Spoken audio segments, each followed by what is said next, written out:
Abril é un mes do máis prolífico en materia cultural, xa que se celebran o Día das Artes Galegas, o Día do Libro e o Día do Libro Infantil e Xuvenil. Por esta razón, o Concello de Ribeira programou unha serie de actividades que darán comezo mañá mesmo coa presentación do libro Comando Sintrón. O día 18 terá lugar unha nova saída ao teatro. Damos a oportunidade de volver a ir nun destes autobuses do Plan de Mobilidade do CEGAC, imos ir a Santiago o día 18 ver a obra de teatro Os actos e as profecías. Mas sempre para participar nesta acción hai que se apuntar no correo electrónico de normalización @ribeira.gal.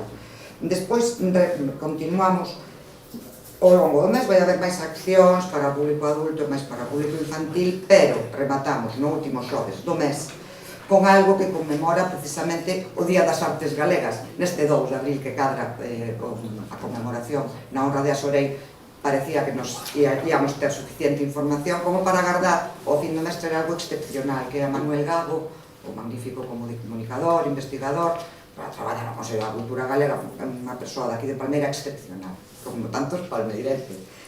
Vai impartir un relatorio moi interesante sobre Asorei, o noso escultor máis famoso de Cambados, Francisco Asorei, e a creación dunha imaxe para Galiza. Todos os sábados do mes, o Centro Cultural Lustre Rivas acollerá sesións de contacontos para público familiar, mentres que o Museo Municipal ofrecerá diversas actividades sobre o traxe tradicional galego. O Museo Municipal, ao longo de todo o mes, hai unha serie de sesións nas que nos vai acompañar Monse Rivera, cantante de Leiría, que todos coñecemos, un taller magnífico que se titula Contoche un traxe.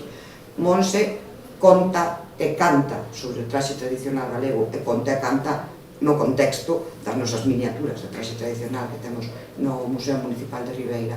Destaca tamén a colaboración coa Universidade de Santiago de Compostela cunha nova edición do programa Camiños de Coñecemento e Experiencia e un seminario sobre grabado que se impartirá na Casa da Xuventude e no propio Museo de Artes.